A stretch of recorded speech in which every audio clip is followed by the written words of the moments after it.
Today we are looking at Transmetal Waspinator from 1998, who is a very strange beast. And you can tell it's Waspinator because they wrote it on him. One of the first things I noticed was how dense he felt when compared to the modern Kingdom Waspinator. Like, he's actually only about 30 grams heavier, I checked, but that little additional heft does make him feel like he's a little more likely to cause damage if hefted at the door of a Ford Cortina, if such things are important to you. In terms of looks, he's quite similar to the original Waspinator toy, just with new colours, shiny vac metal parts, and more rebellious insect legs. He does have light piping, although given that a lot of the figure is actually made from a dark translucent plastic, rather than the solid black it appears to be on first glance, the light piping does kinda make the entire head glow. But I do quite like his crotch pit that alludes to a mode we'll see later. This one's also in remarkably good shape. The metallized parts of the Transmetal line were incredibly prone to degradation and damage, and this one looks perfect. So huge thank you to JPH who sent this pristine little bugger to me in the PO box. For posing potential, he's technically quite good. His incredibly deep elbowed arms are only really missing wrist swivels to bring them up to modern standards, and let's be fair, not all modern deluxes have those either. However, his posing is hindered due to all the insect bits hanging off him that are forever getting in the way and or popping off their ball joints, but at least they are on ball joints, so you've got options as to where you want to put them. Yes, Kingdom Waspinator, that was a subtweet. Plus his heel spurs make Transmetal Waspinator surprisingly stable considering how much he's got going on the back.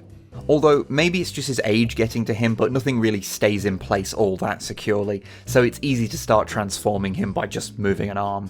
He came with just a single accessory that I am told is a Stinger rifle, although I am not convinced. It's more of just a shape.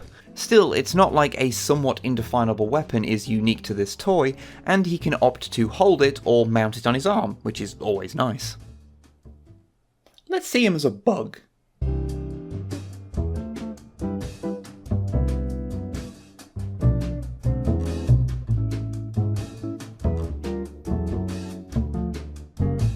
He's a fun little techno-organic wasp, isn't he?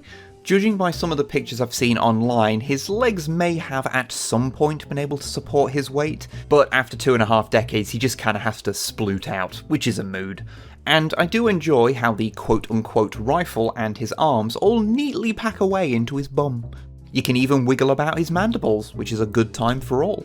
But if you're like me and very normal, you're probably wondering, what if this bug had a jet mode?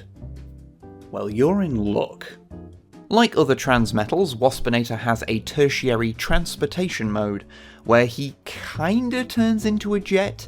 One could suggest that this is somewhat redundant, as his bug mode can already fly, but I suppose a jet is generally faster than a wasp, so I'll let it pass. Plus, I kinda love this mode, even if there is nowhere to put the legs, you just kinda have to squidge them in wherever they'll go.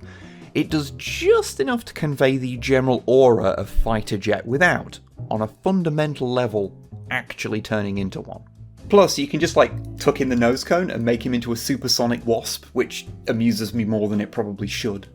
So, Transmetal Waspinator is a bit of fun, and I managed to go this entire video without subjecting you to my Waspinator impersonation, which, let me tell you, is absolutely terrible. Do not let me do it, I am doing us all a favour here.